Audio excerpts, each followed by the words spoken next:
Talk about split screen mode. So on an iPad, I'm going to just basically open up an app, and it can really be a lot of different things. I'm going to choose to use Keynote right now. So I'm going to open up Keynote, and let's just say I'm working on a presentation and I want to be able to go split screen so I can do some research and work on my presentation at the same time. So I have my slide. I want to add an image or some information.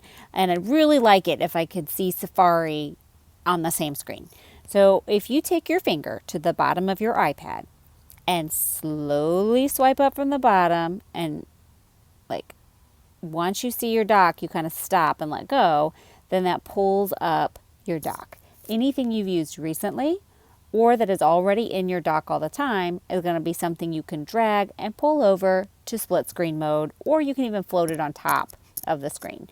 So I'm going to take my finger right now and place it on the Safari app, and I'm just going to move this app over to split the screen.